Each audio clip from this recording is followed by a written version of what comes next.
საღამომშვიდობის პირდაპირ ეთერშია ქრონიკა 8 საათზე ხატია კვეთაძესთან და ლევან ჯავახიშვილთან ერთად. საღამომშვიდობის.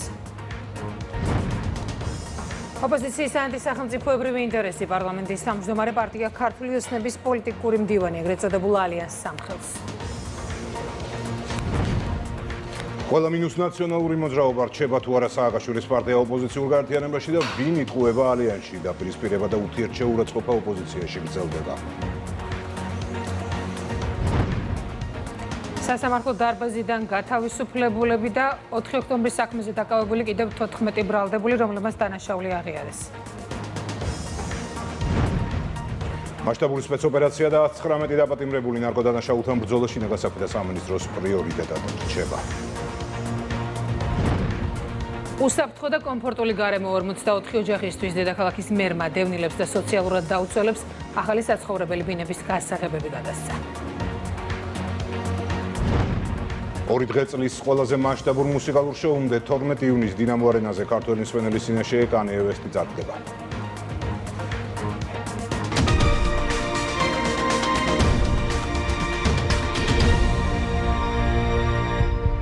სტრატეგიული პარტნიორობა ურთიერთპატივისცემით და ორმხრივი სარგებლით.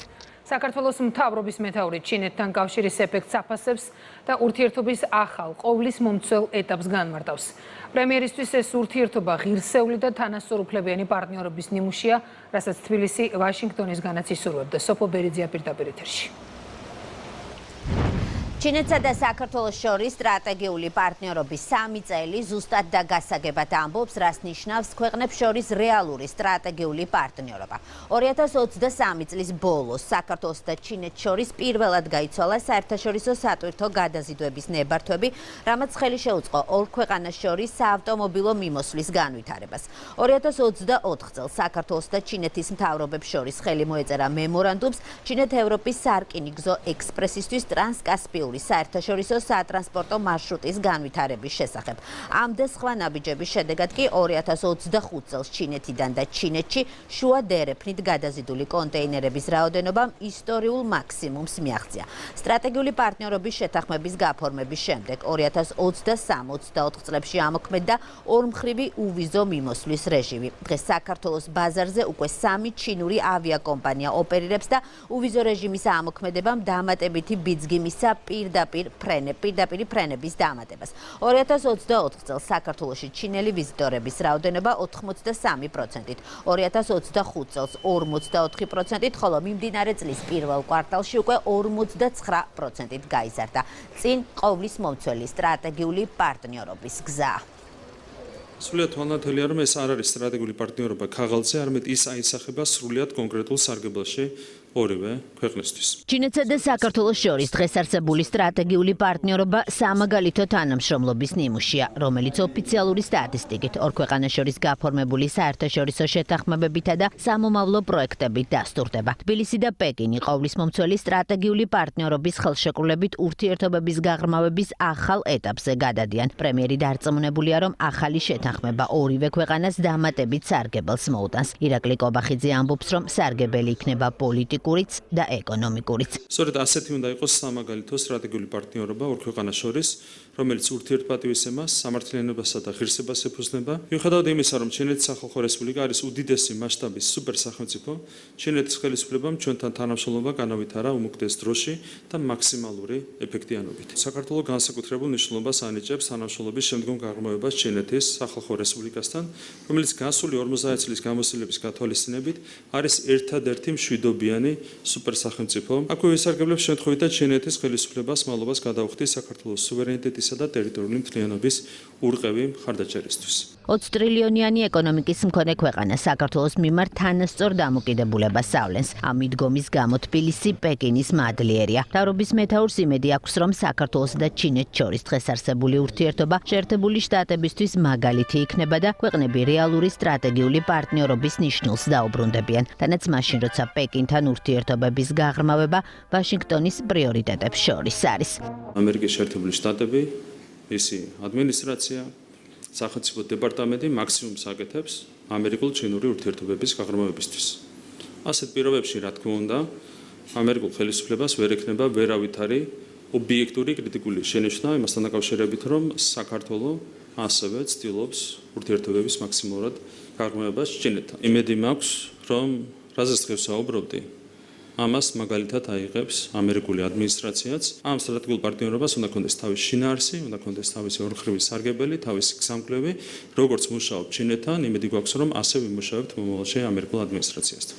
ხოლო გასული 6 თვის განმავლობაში ჩინეთში პრემიერ-მინისტრისა და 5 მინისტრის ვიზიტი შედგა. მთლიანობაში 2023 წლის შემდეგ 14 უმნიშვნელოვანესი საერთაშორისო შეთანხმება გაფორმდა და ახლა საბოლოო განხილვის ეტაპზე 6 შეთანხმებაა. სტრატეგიულმა პარტნიორობამ ორი ქვეყნის განათლების სამინისტროებს შორის ურთიერთობების გაღრმავებაც მოიტანა. დასასრულს უახლოვდება მემორანდუმი, რომელიც ქართულ და ჩინურ უნივერსიტეტებს, კოლეჯებს შორის გაცვლითი პროგრამების მხარდაჭერას, საქართველოში ჩინური ენის სწავლების გაფართოებასა და სხვა მნიშვნელოვან პროექტებს ითვალისწინებს.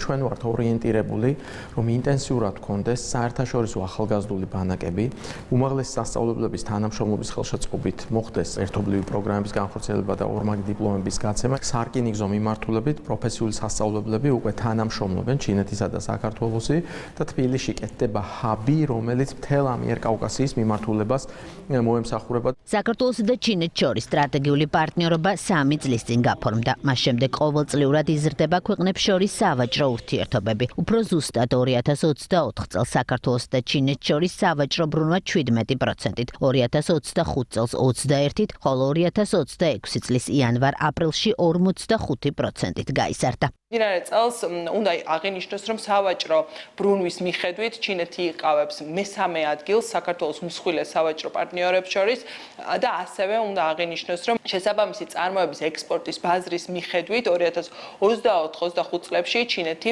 იკავებს მეორე ადგილს ამ მიმართულებით.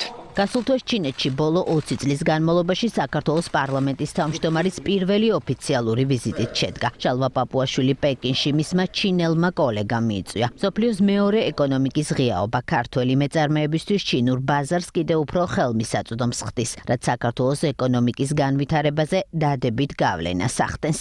თავისთავად ეს გავლენას ახდენს საბოლოო ჯამში ქვეყნის კეთილდღეობის დაზე და ამ მხრივ იცის ყველამ, რომ საქართველოს არის ეკონომიკური ზრდის ტემპებით ჩემპიონი რეგიონში, რაც საბოლოო ჯამში უზრუნველყოფს მოსახლეობის კეთილდღეობის დას და უზრუნველყოფს, რა თქმა უნდა, უსაფრთხოების გამტკიცებაც ისი ბოლო შედეგით ქვეყნის ტერიტორიული მთლიანობის აღდგენა უნდა იყოს. ხელისუფლება დარწმუნებულია, რომ ყოვლისმომცველი სტრატეგიული პარტნიორობის შეთანხმება მომავალში ასეთივე ხელშესახებ ზრდას მოიტანს, როგორც სავაჭრო ეკონომიკური ურთიერთობების კუთხით, ასევე ტურისტული გაცვლის და სატრანზიტო კავშირების გაღრმავების თვალსაზრისით. ბიძინა ივანიშვილის გამორჩეული როლი ქართულ პოლიტიკაში პრემიერ-მინისტრმა საკუთარი განცხადების ინტერპრეტირების მცდელობას უპასუხა და ქართული ოცნების დამფუძნებლის დამსახურება პარტიის ცხოვრებასა და ქვეყნის ისტორიაში კიდევ ერთხელ აღნიშნა. ანა ბერძენიშვილი გიამბობთ. ქართულ პოლიტიკაში ბიძინა ივანიშვილის როლსა და მმართველობის არსებულ სისტემაზე გამართულმა ბრიფინგმა ოპოზიციაში ისტერია გამოიწვია. მეორე დღეა საინფორმაციო თუ გადაცემათა ბადე ირაკლი კობახიძის გზავნილებსა და ამ გზავნილებზე ყალბი ამბების გამოგონებას ეთმობა. ოპოზიციის მცდელობები ჩავარდა სპეკულაციების საპასუხოდ მთავრობის მეთაურმა ოპონენტებს პარტია ქართული ოცნების დამფუძნებლის პირველი ნაბიჯი შეახსენა, როდესაც ბიძინა ივანიშვილმა ქვეყანაში ავტორიტარული მმართველობა დაამარცხა. რომ არა მისი განსაკუთრებული ინტელექტი და კომპეტენცია ძალიან რთული კი არ იყო. შეუძლებელი იყო და ხალხს იმ სისხლიანი რეჟიმის ჩამოშორება. ისეთი რეჟიმი იყო და სრული მხარდაჭერა ჰქონდათ ევროპული ბიუროკრატიიდან და მაშინდელი ამერიკული ბიუროკრატიიდან. ხო, ამხელა ძალას დაუპირისპირდა და ჩამოაშორა ხელისუფლებას. შესაბამისად, უკვე ამ 2012 წლების მოვლენებმა გაამყარა, რა თქმა უნდა, გუნდში წმენა იმის მიმართ, რომ ბატონ ბიძინა ივანიშვილს განსაკუთრებული გათვლებით შეუძლია პოლიტიკის დაგეგმა. პარტია ქართული ოცნების დამფუძნებლისა და საპატიო თავმჯდომარის სწორისვლები ამით არ სრულდება. ყველაზე მთავარი რამდენიმე წელს ითვლის, როდესაც ბიძინა ივანიშვილმა გეოპოლიტიკური გამოწვევები გათვალა და ქვეყანას ომი აარიდა. 2020 წელს ჰქონდა გათვლილი ის, რასაც ჩვენ ვაკეთებდით 2022, 2023 და 2024 წლებში. 2020 წელს უკვე ჰქონდა მას წარმოადგენენ მასთან დაკავშირებით თუ რა გამოწვევების წინაშე შეიძლება დამყარიყო ჩვენი გუნდი. როცა ეს გამოცდილება გაქვს, ასე დროს ნდობა კონკრეტული ადამიანის კომპეტენციის მიმართ არის განსაკუთრებული და ეს არის მიზეზი, რატომაც ყველაზე ხშირად იმარჯვებს ხოლმე სწორედ ბატონი ბიძინა ივანიშვილის აზრი. ბიძინა ივანიშვილის ხელმძღვანელობით მმართველმა გუნდმა შეძლო და საქართველოს სრულად დამოუკიდებელი გახდა. ქვეყანა უძლებს ყველა ზეწოლას და ინარჩუნებს სუვერენიტეტს. 14 წელია მაგით ვარ დაკავებული, რომ დაუდგეთ გარე ძალების მავნე გავლენა საქართველოში. 14 წელია მაგით ვარ დაკავებული და ძლივს მოახერხეთ ამდენი წლის შემდეგ ბოლომდე განმტკიცეთ ჩვენი ქვეყნის დამოუკიდებლობა და სუვერენიტეტი, ხო? და სწორედ ამ ბრძოლის საფუძველზე მოახერხეთ ეს ყველაფერი. ქართულმა ოცნებამ გლობალური გამოწვევების მიუხედავად შეძლო ქვეყნის განვითარება, მშვიდობის შენარჩუნება. ეს ყველაფერი კი პრაგმატული პოლიტიკის შედეგად. გადახედეთ საქართველოს უახლეს ისტორიას 2011 წლიდან მოყოლებული, როდესაც ის პოლიტიკაში შემოვიდა, გადახედეთ ნებისმიერ კრიტიკულ მომენტს ჩვენ ქვეყანაში, იქნებოდეს შიდა პოლიტიკური თუ გარე პოლიტიკური და დაფიქრდით, როგორ შეძლო საქართველოს მართლაც დანის პირზე გავლა. საქართველოს ბოლო 15 წელია ამოვარდა საკუთარი განვითარების ლოგიკიდან, რომელიც გულისხმობდა, რომ საქართველოში ყოველ რამდენიმე წელში იყო ომი. ეს ლოგიკა დასრულდა 2012 წელს და ეს ლოგიკა დაასრულა ბიძინა ივანიშვილმა, რომ შევადაროთ რა პროცესები გამოვიარეთ და როგორი იქნებოდა ჩვენი მდგომარეობა, რომ ყოფილიყო ნაცმოძრაობა, სხვა ხელისუფლება. ასე რომ ბიძინა ივანიშვილმა მთავარი რამე გააკეთა ჩვენი ქვეყნის განვითარების მუდმივი კონფლიქტური ლოგიკა შეცვალა მშვიდობიანი და სტაბილური განვითარების ლოგიკით. ყველაფერში კი ბიძინა ივანიშვილს გადამწყვეტი როლი აქვს, როგორც გუნდის საპატიო თავმჯდომარეს, პოლიტიკურ საბჭოს წევრსა და პარტია ქართული ოცნების დამფუძნებელს. პარტნიორობის სხვაგვარი აღქმა აქვს ოპოზიციას და ეს იყო პარლამენტის თავმჯდომარის დღევანდელი განცხადების შინაარსი, როდესაც სხვა ქვეყნის ინტერესი ეროვნულზე უპირატესია, ეს ანტისახელმწიფოებრივ აზროვნებას ნიშნავს. ასეთია ქართული ოცნების პოლიტიკური მდივნის შეფასება, როგორ უნდა მოერგოს საქართველოს რეგიონში ამერიკის ინტერესებს და არა საკუთარს. რამდენიმე პუნქტიანი ინსტრუქცია ოპოზიციის წარმომადგენლებმა გაავრცელეს. ნინო არღლიანის სიუჟეტი. საქართველოს ხელისუფლება და ქართველი ხალხი აბსოლუტურად მართალია, როდესაც მათ სახელმწიფო ინტერესების ღალატ შეადანაშაულებს და უცხოური გავლენის აგენტებად მოიხსენიებს. ოპოზიციის ქმედებები ხალხის ამ შეფასებას ყოველდღიურად რომ ამართლებს, ამაში პარლამენტის თავმჯდომარე კიდევ ერთხელ დარწმუნდა, როცა ოპოზიციისგან მოისმინა, რომ საქართველოს ამოცანა ეროვნული ინტერესების დაცვის ნაცვლად ამერიკის შეერთებული შტატების მსახურება უნდა იყოს. ქართული ოცნების პოლიტიკურმა მდივანმა ასეთ ოპონენტებს დღეს ქართული პოლიტიკური ძალები უწოდა და საგანგებო ბრიფინგზე სხვა ქვეყნის სასარგებლო საქმიანობაში ამხილა. ჩვენ ვნახეთ, როგორ საუბრობდნენ გიგი წერეთელი, გიგა ბოკერია და ზურაბ ჯაფარიძე ამერიკის შეერთებული შტატების გაზრდილ ინტერესზე ჩვენს რეგიონში და როგორც ცდილობდნენ მოსახლეობის დარწმუნებას იმაში, თითქოს საქართველოს ამოცანა უნდა იყოს არა საკუთარი ეროვნული ინტერესების დაცვა, არამედ სხვა ქვეყნის, ამ შემთხვევაში ამერიკის შეერთებული შტატების ინტერესების მომსახურები. რადიკალური პოლიტიკური ჯგუფები საკუთარი პარტიული მიზნების მისაღწევად ავრცელებენ გზავნილებს, რომლებიც არა ჩვენი ხალხის და ქვეყნის, არამედ გარე პოლიტიკურ დღისწესის ემსახურება. პარლამენტის თავმჯდომარემ ოპონენტებს ჯანსაღი პარტნიორობა განუმარტა, რომელიც მისი განცხადებით არაერთი ქვეყნის მხრიდან მეორის ინტერესების მომსახურებას, არამედ ორ ქვეყანას შორის ეროვნული ინტერესების თანხვედრას გულისხმობს. სპიკერისთვის ამ ფონზე შეშფოთებას იწვევს ისიც, რომ ქვეყნის სუვერენიტეტის მტრები საქართველოს წარმოაჩენენ როგორც რუსეთისა და ირანის მოკავშირეს. რუსეთს საქართველოს ტერიტორიების 20% აქვს ოკუპირებული, საქართველოს რუსეთთან გაწყვეტილი აქვს დიპლომატიური ურთიერთობები, რაც უკვე თავისთავად მეტყველებს იმაზე, თუ რა სახის ურთიერთობა არსებობს საქართველოსა და რუსეთს შორის. რაც შეეხება ირანს, რომელიც ჩვენი რეგიონის ერთ-ერთი მნიშვნელოვანი ქვეყანაა. საქართველოს და ირანს შორის ურთიერთობა ვერც პოლიტიკურად და ვერც ეკონომიკურად ახლოცაც ვერ მივა იმ ურთიერთობის დონესთან, რომელიც რეგიონის სხვა სახელმწიფოებს მასთან გააჩნია. კატეგორიულად მიუღებელია, როდესაც ადგილობრივი პოლიტიკური ჯგუფები საქართველოში უცხო ძალების ინტერესების გამტარებლად გვევლინებიან. განცხადებებიდან ხშირად იკვეთება, რომ საქართველოს ეროვნული ინტერესები მეორეხარისხოვანია იმ გარე ძალების პოლიტიკური პრიორიტეტების მიმართ, რომელთა დაცვასაც ისინი ცდილობენ. შავა პაპუაშვილის განცხადების მთავარი ადრესატები დღეს ოპოზიციური ალიანსის წევრები იყვნენ, რომლებმაც ბრიფინგი გუშინ გამართეს და თქვეს, რომ საქართველოს ამერიკის გაზრდილი ინტერესის ფონზე სტრატეგიულ მდებარეობას ვერ იყენებს. მათი სურვილია საქართველოს მიმოქმედოს ისე, როგორც ეს რეგიონს სჭირდება და ვაშინგტონს უნდა. ვხედავთ, რომ ძალიან ხელსაყრელი პირობები დგება საქართველოსთვის მისი სტრატეგიული ამოცანების გადასაჭრელად იმ პროცესში, როდესაც რუსეთი სუსტება, ვხედავთ ამავე დროს ძალიან გაზრდილ ინტერესს ამერიკის შეერთებული შტატების ჩვენს რეგიონში. აქ არის სული თანხმედრა ჩვენი ინტერესების და დასავლეთის და ამერიკის ინტერესების. უბრალოდ დეკორატიული ნაბიჯები, ან ცირეცვლილება რიტორიკაში. ამას ვერ შეცვლის. ამით არ მოთხოვდება არც ჩვენი პარტნიორი და არ უნდა მოუთხოვდეს არც საზოგადოების ნაწილი. ამერიკას აგრძელებენ სტრატეგიული ინტერესები ამ რეგიონში, რომელიც არ იცვლება მიუხედავად იმისა, რომელი ადმინისტრაცია მოდის იქ ხელისუფლებაში. საბოტაჟის სახელმწიფო ინსტიტუტების წინააღმდეგ რევოლუციის ხუთი მცდელობა ომის საკუთარ ქვეყანაში. ოპოზიციის ღალატის ქრონიკებიდან საქართველოს პრემიერ-მინისტრისთვის ეს მხოლოდ მცირე ჩამონათვალია.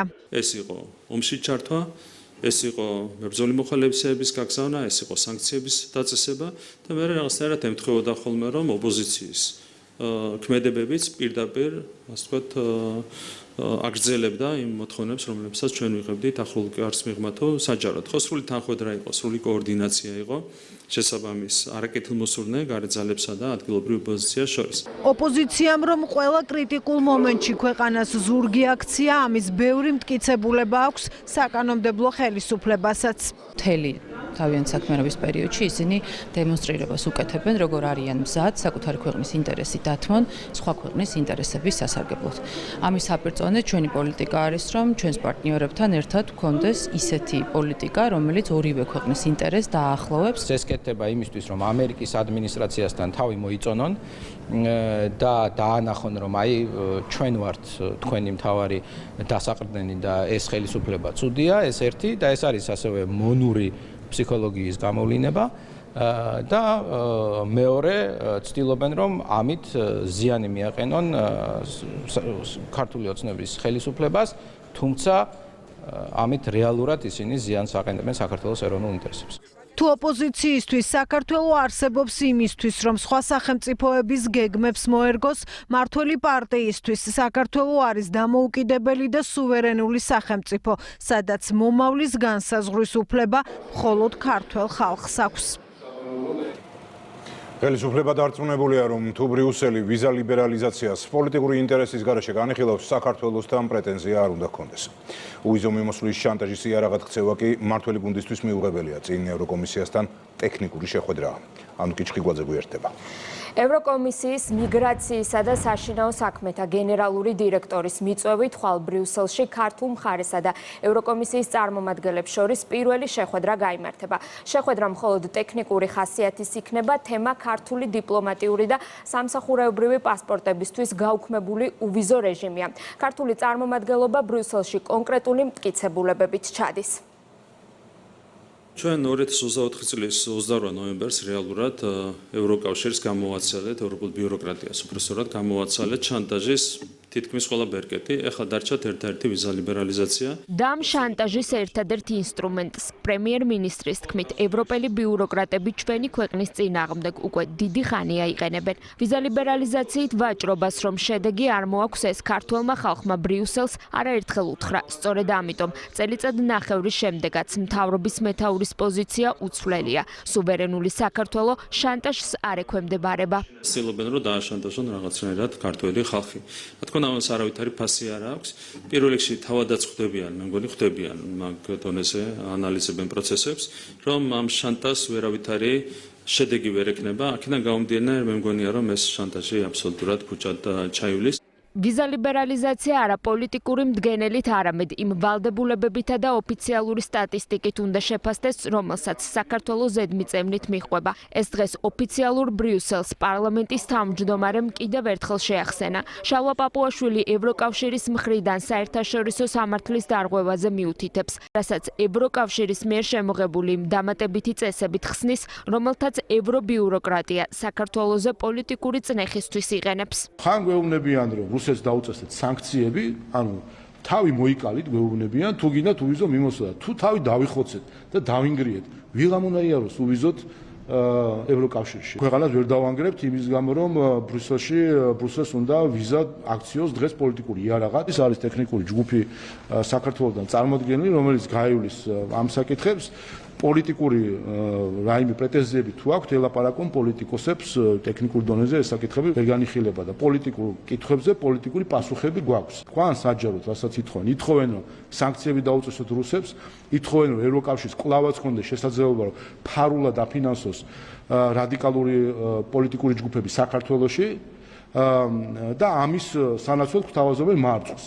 კიდე ერთხელ, როგორც რეგიონში უკვე დამკვიდრდა გამოთქმა, სუვერენიტეტი მარწყვზე არ იცვლება.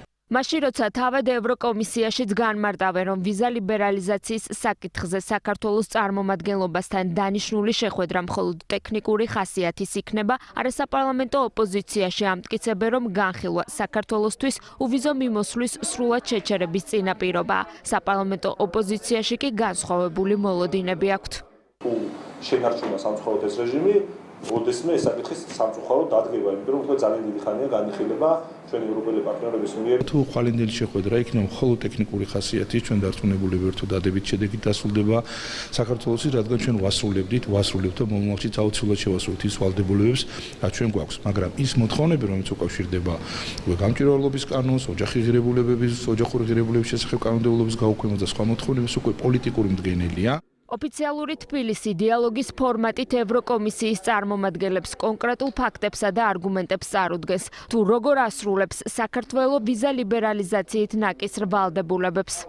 თუ კი რაიმე რაღაც პოლიტიკური ბრალდებები არსებობს, თუ პოლიტიკური არგუმენტები შეიძლება გვესმოდა პოლიტიკურ დონეზე, სამუშაო დონეზე რეალურად გაიცვლება ის ინფორმაცია, რაც დაკავშირებულია ვიზა ლიბერალიზაციის სისტემის გამართულად ფუნქციონირებასთან და იმედია, რომ ბრიუსელი დარწმუნდება საქართველოს არის უსაფრთხო ქვეყანა, როდესაც საქმე ეხება საქართველოსთან მიმდინარე მიგრაციულ ნაკადებს ევროკავშირში. ჩვენ ძალიან დიდი იმედი გვაქვს, რომ მათი მხრიდან აი ამ სამუშაო ფორმატის ფარგლებში შეფასებები გაკეთდება არა პოლიტიკური, ასე ვთქვათ, მავნებლური სარჩულის გამოყენებით, არამედ რეალურ დამსახურებებზე და შეფასებებზე დაყრდნობით. ჩვენ, ასე ვთქვათ, საგარეო საქმეთა სამინისტროს ხელმძღვანელობით საკმაოდ მაღალ დონეზე იქნება საქართველოს მხრიდან წარმომადგენლობა წარდგენილი შეხვედრაზე. გვაქვს ასევე ევროდირექტივა, რომელიც არის შედეგებზე დაფუძნებული გადაწყვეტილებებისას ყველაზე უფრო უტყუარი და სანდო დოკუმენტი, რომელსაც კონკრეტული დავალებებია, კონკრეტული შესრულება და თარიღი. ამასთან დაკავშირებით საქართველოს პარლამენტი როგორც საკანონმდებლო ჰარმონიზებას ახდენს, ასევე იმ შენიშვნები, რაც არის ამის გათვალისწინება. საქართველოს ევროკავშირთან უვიზო მიმოსვლისთვის ყველა ტექნიკურ კრიტერიუმს აკმაყოფილებს. პოლიტიკურ შანტაჟზე კი ოფიციალური თბილისის პასუხი ბრიუსელისთვის ცნობილია. საქართველოს სუვერენიტეტს არაფერზე ცვლის. პრეზიდენტის სასახლის ხელში ჩაგდების მცდელობა და ჯგუფური ძალადობა აღიარება გრძელდება. დანაშაულის დადასტურების შედეგად საპატიმრო ბრალდებულებმა დღესაც დატოვეს. 4 ოქტომბრის საქმეზე 64 დაკავებულიდან 22 თავისუფალია. მაკუნა აბულაძე გიამბობთ. 14 ბრალდებული სასამართლო დარბაზიდან 4 ოქტომბერს ჩადენილი დანაშაულის აღიარების შემდეგ საპროცესო შეთანხმების საფუძველზე გათავისუფლდა. ჯგუფურ ძალადობაში მონაწილეობა და პრეზიდენტის სასახლის ხელში ჩაგდების მცდელობა. თითოეულმა მათგანმა 9 თვიანი უარყოფის შემდეგ დაადასტურა და საქმეში არსებული მტკიცებულებებიც უდავოდ ცნო. ჩემს წინააღმდეგ რაც იყო ის ვაღიარეთ, დავთანხმდით, მოვაწერეთ საფრთხო გარიგებას ხელი და ეხლა ნახოთ როგორ გაგრძელდება მომავალში ჩვენი ცხოვრება. ბრალს ვეთანხმები. თავისუფლების ფასი ყველაფერზე დიდია რა. ყველა პატიმარს მივესალმებით მათ მალე გათავისუფლებას და თავის ოჯახებში დაბრუნებას მოუსურვებ. ვაპირებ ახალ ბრძოლაში შესვლას. ჩვენი ბრძოლის მიზეზი, რა თქმა უნდა, ყოველთვის იყო თავისუფლება. გახარებული ვარ, ვერაფერს ვერ ვიყრი. დაცვის მხარის თქმით, ბრალდებულებმა გადაწყვეტილება საკუთარი სურვილით მიიღეს. პირობები, რომელიც პროკურატურასთან შეთანხმდა, ყველა მხარისთვის მისაღები იყო. ჩვენ ვითხოვთ საპროცესო შეთანხმებას დაახლოებით 5 თუ 6 თვე. როგორც იქნა მივახციეთ ამას და განთავისუფლდნენ პატიმრები. ბრალდებულები დაეთანხმნენ ბრალს, უდავოდ გავხადეთ მტკიცებულებები დღეიდან ჩაეთვლებათ მათ პატიმრობაში ყოფნის ვადა იმ 3 წლის ვადაში, რომელი ვადითაც მათთვის სასჯელად განისაზღვრა პირობითი სასჯელი. ის სიკეთე, რომელიც ახლა მიიღეს ამ ადამიანებმა და რომლის შემდგომაც შესაბამისად აქვს შესაძლებლობა, რომ ისევე კანონის ფარგლებში გააგრძელონ თავიანთი მოღვაწეობა და ბრძოლა და დაუბრუნდნენ ოჯახებს, ეს სიკეთე მიიღეს. ხელისუფლების დამხობის მცდელობის მრავალტომიან საქმეში არაერთი მტკიცებულებაა 14-ვე ბრალდებულის წინააღმდეგ, სადაც დეტალურად ჩანს, რა პროცესებში მონაწილეობდა თითოეული მათგანი. სწორედ დანაშაულის აღიარებისა და მონანიების შედეგად ისინი 3 წლიანი პირობითი მსჯავრით გათავისუფლდნენ. მხოლოდ ბრალდებულის აღიარება ლოგიკურია, გამომწყნებელი განაჩენის მტკიცებულებითი სტანდარტი არ არის და სისხლის სამართლის საქმეზე წარმოდგენილი მტკიცებულებები სწორედ რომ ქმნიდა გამომწყნებელი განაჩენის გამოტანისთვის აუცილებელ მტკიცებულებით სტანდარტს, სასამართლომ დაამტკიცა წარდგენილი საპროცესო შეთანხმებები 14-ვე ბრალდებულთან მიმართებით. მთავრობის პოზიცია უცვლელია, თუ იქნება სინანული, სახელმწიფოს მიდგომაც იქნება ჰუმანური. პრემიერ-მინისტრის თქმით, ეს პროცესი იმითაც მნიშვნელოვანია, რომ მოხდა ლუსტრირება, როგორ შეიყვანეს ადამიანთა ნაწილი შეცდომაში და ციხისთვის გაწირეს. ძალიან ბევრი ადამიანი უბრალოდ შეცდომაში შეიყვანეს. ისეთ პროცესში ჩართეს, რაც შეიძლება საერთოდ არ უნდათ მათ. საბოლოო ჯამში, რა თქმა უნდა, სრულად ვერ აირიდებს პასუხისმგებლობას, მორალურ პასუხისმგებლობას, იმიტომ რომ პირდაპირ სათაური იყო ამ აქციის დამხობის აქცია. დამხობის აქციაზე გავიდა იქ არაერთი ადამიანი, პოლიტიკოსები, სალომე ზურაბაშვილის დამხობის შინით მივიდა იმ აქციაზე, თუმცა წამოვიდა მერე იმედგაცრუებული. არავის ციხეში ყოფნა, არავის არ უხარია. თავარია რომ ჩვენ გქონდეს პრევენციული ეფექტი იმისათვის, რომ მომავალში არავინ არც გაიფიქროს ასეთი ქმედებების დაგეგმა. ხელისუფლების დამხობის მცდელობის საქმეზე 64 ადამიანი მიეცა პასუხისგებაში, 22 ბრალდებული, რომელმაც დანაშაული აღიარა და ჩადენილი ქმედება მოინანია, უკვე თავისუფალია. ბრძოლა ნარკოდანაშაულთან გრძელდება. სამართალდამცველებმა 119 ადამიანი, მათ შორის 59 ნარკორეალიზატორი დააკავეს.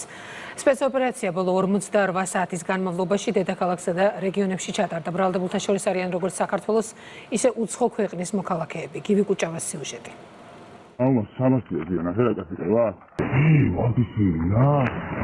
სამართალდამცველების მიერ მოპოვებული ეს ვიდეო ჩანაწერი იმის ერთ-ერთი მტკიცებულებაა, თუ როგორ ასაღებდნენ ბრალდებულები ნარკოტიკებს. ბოლო 48 საათში ჩატარებული მასშტაბური სპეცოპერაციის შედეგად დაკავებულია 119 ნარკოდამნაშავე, მათ შორის 59 ნარკორეალიზატორი. პოლიციელებმა დაკავებულებისგან ნარკოტიკების საკონტროლოდ რამდენჯერმე შეისყიდეს. მოპოვებული ვიდეო და აუდიო ჩანაწერები კი საქმეში მტკიცებულებად დევს.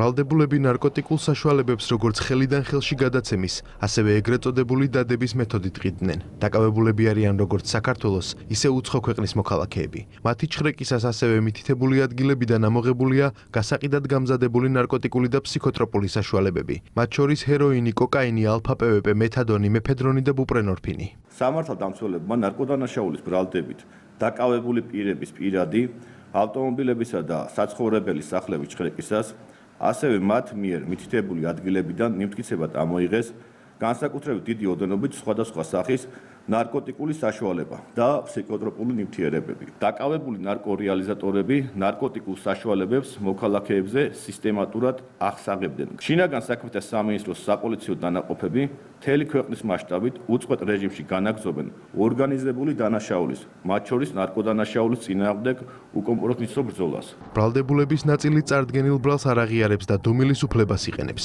ბრალის დამტკიცების შემთხვევაში 119-ვე დაკავებულს 20 წლამდე ან უვადო პატიმრობა ემუქრება. ჩემი დაცქვეშხობი თავს დამნაშავედ არ ცნობს და ნარკოტიკული საშუალების ან ფსიქოტროპული ნივთიერების მით უმეტეს გადაცემა იმთავითვე არ ნიშნავს რეალიზაციას. მარიხუანის უკანონო შეძენა, შენახვა, რეალიზაცია და ასევე ხელშეწყობას ედავებიან განსაკუთრებული დიდი ოდენობით არის უცხო ქვეყნის მოქალაქე, კერძოდ ინდოეთის. ამ ეტაპზე დუმილის უფლებას იყენებს. ბრალდებული არ აღიარებს დანაშაულს, დუმილის უფლებას იყენებს და შესაბამისად გამოძიებასთანაც არ თანამშრომლობს. გარდა ნარკოტიკული საშუალებებისა ამოღებულია ნარკოტიკების დაფასოებისთვის საჭირო მასალები, ასევე ცეცხლსასროლი იარაღი, საბრძოლო მასალა და ფული. მძიმე დანაშაულისთვის დაკავებულებს პროკურატურამ ბრალი წარუდგინა და ნაწილს აღკვეთის ღონისძიების სახით პატიმრობა უკვე შეეფარდა. ბრალდებულებმა უკანონოდ შეიძინეს და ინახავდნენ სხვადასხვა სახეობის და რაოდენობის, მათ შორის დიდი და განსაკუთრებით დიდი ოდენობით ნარკოტიკულ საშუალებებს და ფსიქოტროპულ ნივთიერებებს, რომელსაც აფასოვდნენ და სხვადასხვა ლოკაციაზე ათავსებდნენ.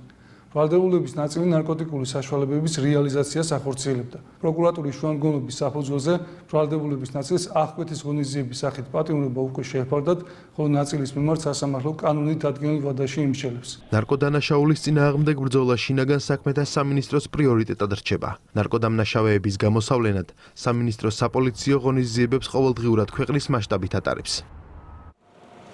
372 მილიონი დოლარის საქართველოსთვის სასესხო შეთანხმება რეკონსტრუქციისა და განვითარების საერთაშორისო ბანკთან გაფორმდა. ინვესტიცია შუადერეფნის ეფექტიანობის გაზრდისთვის, რკინიგზისა და საავტომობილო გზების განახლებისთვის ჩაიდება. პროექტი საქართველოს რკინიგზის ინსტიტუციონალურ გაძლიერებას, ასევე სატრანსპორტო კვანძების, ესტაკადებისა და ხიდების მშენებლობას გულისხმობს. ნინჩუბინძე გიამბობთ. იმ ფონზე, როდესაც საერთაშორისო სავაჭრო მარშრუტებზე მოთხოვნა იზრდება და ქვეყნები უფრო უსაფრთხო და მრავალფეროვან სატრანსპორტო დერეფნებს ეძებენ, საქართველოს როლი შუადერეფანში სულ უფრო სტრატეგიული ხდება. ამ მიზნის მხარდასაჭერად ქვეყანამ მსოფლიო ბანკისგან 372 მილიონი დოლარის დაფინანსება მოიზიდა. საქართველოსა და მსოფლიო ბანკს შორის გაფორმებული შეთანხმება ტრანსკასპიური სატრანსპორტო დერეფნის განვითარების პროექტს ითვალისწინებს, რომლის საერთო ღირებულება დაახლოებით 751 მილიონ დოლარს აღწევს. ჯამში შეგვიძლია ვთქვათ, რომ მიმდინარე წელს გაფორმდება 1.3 მილიონი დოლარის შეთანხმებები, რაც მნიშვნელოვნად ხელს შეუწყობს საქართველოში როგორც საგზაო, ასევე სხვადასხვა ტიპის ინფრასტრუქტურის განვითარებას. გაუმჯობესდება საერთაშორისო ვაჭრობა შუადერეფნის ფარგლებში, წვდომა და სარგებლიანობა ექნება ადგილობრივ მოსახლეობას საქართველოშიც და მის საზღვრებს მიღმა. მთავრობის მეთაურის შეფასებით ქვეყნის სატრანზიტო პოტენციალის სრულად ათვისება ეკონომიკური პოლიტიკის ერთ-ერთ პრიორიტეტად რჩება. სწორედ ამიტომ საერთაშორისო პარტნიორებთან თანამშრომლობით განსაკუთრებული ყურადღება დაკავშირებადობისა და თანამედროვე სატრანსპორტო ინფრასტრუქტურის განვითარებას ეთმობა. პრემიერ-მინისტრის განცხადებით, ამ მარშრუტებზე ტვირთების მოცულობა უკვე 7-ჯერ არის გაზრდილი, თუმცა არსებული რესურსი გაცილებით მეტი საშუალებას იძლევა. საერთაშორისო სუბიექტები, მათ შორის საერთაშორისო საფინანსო ინსტიტუტები ძალიან კარგად იაზრებენ იმას, თუ რამდენად დიდია შუადერეფნის პოტენციალი და მათ შორის საქართველოს პოტენციალი შუადერეფნის ფარგლებში. შესაბამისად, გასაკვირი არ არის, რომ ეს ინტერესი შუადერეფნის პოტენციალის მიმართ ფინანსურ ხარდაჭერაშიც აისახება. ახალი პროექტი სწორედ იმ ინფრასტრუქტურული შესაძლებლობების გაძლიერებას ემსახურება, რომლებიც შუადერეფნის კონკურენტუნარიანობას განსაზღვრავს. დაფინანსების ფარგლებში საქართველოს რკინიგზა ახალ ელექტროლოკომოტივებს შეიძენს, აშენდება ელექტროქვესადგურები და გაიზრდება სარკინიგზო ქსელის გამტარუნარიანობა. პარალელურად დაგეგმილია ბადიაური ჩალაუბნის, ჩალაუბანი, ბაკურციხისა და გურჯაანი-თელავის საავტომობილო გზების მშენებლობა, მათ შორის ხიდების, ესტაკადებისა და სატრანსპორტო კვანძების მოწყობა. საქართველოს მთავრობის მიერ გაკეთებული განაცხადის, რომ იწყება ახალი ძალიან მნიშვნელოვანი და უფრო მასშტაბიანი პროექტების განხორციელება, ერთ-ერთი ნაწილი არის და ჩვენ იმედი გვაქვს, რომ სამშენებლო სამუშაოები ძალიან მალე დაიწყება. სრულად მოხდება განახლება ჩვენი სალოკომოტივო პარკის, რომელიც მოგცემს საშუალებას, რომ გააუმჯობესოთ ჩვენი საოპერაციო მაჩვენებლები, ასევე გავზარდოთ შემოსავლები და უფრო უკეთესად მოვახდინოთ ტვირთების გადაზიდვა. მსოფლიო ბანკის, აზიის განვითარების ბანკისა და აზიის ინფრასტრუქტურის საინვესტიციო ბანკის მონაწილეობით დაგეგმილი მასშტაბური ინვესტიციები კიდევ ერთი დასტურია იმისა, რომ საქართველოს საერთაშორისო სატრანსპორტო რუკაზე სულ უფრო მნიშვნელოვან ადგილს იკავებს. ტვირთების გატარების გარდა, ახლა ჩვენი ქვეყნის მიზანია გადაიქცეს რეგიონულ ლოგისტიკურ ცენტრად, რომელიც ევროპასა და აზიას შორის მზარდ სავაჭრო ნაკადებს სწრაფად საიმედო და თანამედროვე ინფრასტრუქტურით მოემსახურება. საერთაშორისო და შიდა სახელმწიფოებრივი მნიშვნელობის საავტომობილო გზების მოვლაზე სახელმწიფო კომპანია იზრუნებს. გადაწყვეტილება კვლევებსა და საერთაშორისო პრაქტიკას ეყრდნობა. ახალ სახელმწიფო კომპანიას საკუთარი ტექნიკა, ინფრასტრუქტურა და ტექნოლოგიური სისტემები ექნება. ინიციატივის აუცილებლობა საგზაო სამუშაოების კონკრეტულ კერძო კომპანიებთან გაჩენილმა კითხვებმა გამოიწვია. თამარ ჩიკვატიას რეპორტაჟი. ჩვენ გვინდა შევქმნათ ახალი რესურსი სახელმწიფო კომპანიის სახით, რომელიც ხარისხსაც უზრუნველყოფს. გზების შეკეთების მოდელიდან გზების მართვის თანამედროვე სისტემამდე. პრემიერ-მინისტრის გადაწყვეტილებით გზების მართვისა და მოვლა შენახვის სახელმწიფო კომპანია შეიქმნება, რაც ნიშნავს იმას, რომ გზების მდგომარეობა მუდმივი ზედამხედველობის ქვეშ იქნება და რეაგირება მოხდება იქამდე, სანამ პრობლემა გაჩნდება. სერიოზული შენიშვნები იყო ხარისხთან დაკავშირებით, როდესაც კონკრეტული კერძო კომპანიები აწარმოებდნენ შესაბამის სამუშაოებს. ამას ექნება ასევე ძალიან მნიშვნელოვანი გვერდითი ეფექტი, ჩვენ გვჭირდება ხოლმე სპეცტექნიკის მობილიზება, რესურსების მობილიზება სტიქიური მოვლენების დროს და ამ კომპანიის შექმნა თავის სპეცტექნიკით, რა თქმა უნდა, მოგცემს იმის საშუალებას, რომ ჩვენ ეფექტურად და სწრაფად გავუმკლავდეთ სტიქიასთან დაკავშირებულ მოვლენებს ასეთის არსებობის შემთხვევაში. ზედამხედველობის პირველი ადგილი საერთაშორისო მნიშვნელობის ავტომაგისტრალის გორი-არგვეთის მონაკვეთი იქნება. 105 კილომეტრის სიგრძის გზა, 138 ხიდი და 59 გვირაბი. ეს ქვეყნის აღმოსავლეთ-დასავლეთის სატრანზიტო დერეფნის უმნიშვნელოვანესი ნაწილია. სწორედ ამიტომ მისი გამართული ფუნქციონირება პირდაპირ უკავშირდება საქართველოს ეკონომიკურ პოტენციალს. აქ იგულისხმება დასუფთავებიდან დაწყებული განათების სისტემების გამართულად მუშაობა, ძალიან ბევრი გვირაბი გვაქვს და გვირაბებში უსაფრთხოების ნორმების დაცვა და ამის უზრუნველყოფა, მათ შორის იმ ფერდებზე, რომელიც იცით რომ საინჟინრო კუთხით არის გამაგრებული, ყოველდღიური მონიტორინგი ამ ფერდების და რისკების დაზღვევა, არ იგულისხმება არც ერთ შემთხვევაში გზების დაგება ან რეაბილიტაცია, ბუნებრივია ეს იქნება კერძო სექტორის გასაკეთებელი. სახელმწიფო კომპანიის შექმნის ინიციატივას ამყარებს კვლევა და საერთაშორისო პრაქტიკა. გათვალისწინებულია დაახლოებით 63 მილიონი ლარის ინვესტიცია თანამედროვე ტექნიკის, ინფრასტრუქტურისა და ტექნოლოგიური სისტემების შესაქმნელად. დაგეგმილია 119 ერთეული სპეციალური ტექნიკის შეძენა, რომელიც სტიქიის დროს უფრო სწრაფ რეაგირებასაც უზრუნველყოფს. მოკლეული იქნა ევროკავშირის წევრი სახელმწიფოების პრაქტიკას ავტომობილო გზების მოვლა შენახვის კუთხით და ამ შემთხვევაში იდენტიფიცირდა რომ ისეთ ქვეყნებში როგორიცაა გერმანია, ხორვატია, ნიდერლანდები, ესპანეთი სახელმწიფო შეპესე უზრუნველყოფს ავტომობილო გზების მოვლა შენახვას. შეპესე აღჭურვილი იქნება თანამედროვე ტექნოლოგიებით, თანამედროვე მანქანა მექანიზმებით, იმისთვის რომ საუკეთესო პრაქტიკა შემოვიდეს სახელმწიფოში და ამ შემთხვევაში ამან მისცეს მაგალითი კერძო კომპანიებსაც, რომლებიც მოვლა შენახვის კუთხით ოპერირებენ. საქართველო როგორც შუა დერეფნის საკვანძო რგოლი და სატრანზიტო ქვეყანა ბოლო წლების განმავლობაში საგზაო ინფრასტრუქტურის განვითარებით განსაკუთრებით დაწინაურდა. მთავრობამ ბოლო წლებში მილიარდობით ლარის ინვესტიციით საერთაშორისო და შიდა სახელმწიფოებრივი მნიშვნელობის გზების მასშტაბი და ხარისხი უპრეცედენტოდ გაზარდა. ამ მასშტაბის ინფრასტრუქტურის მუდმივი ზედამხედველობა, პრევენციული მოვლა და სწრაფი რეაგირება კი გზების სასიცოცხლო ციკლს დაიცავს და გაახანგრძლივებს. ავარიული შენობიდან ახალ საცხოვრებელ კორპუსში ყოფილ ბავშვთა მეხუთე საავადმყოფოს სივრცეში მცხოვრებდენულ და სოციალურად დაუცველ ოჯახებს ახალი საცხოვრებელი ფართები გადაეცათ. გასაღებები მათ თბილისის მერმა პირადად გადასცა. მარიამ მელაშვილი გიამბობთ.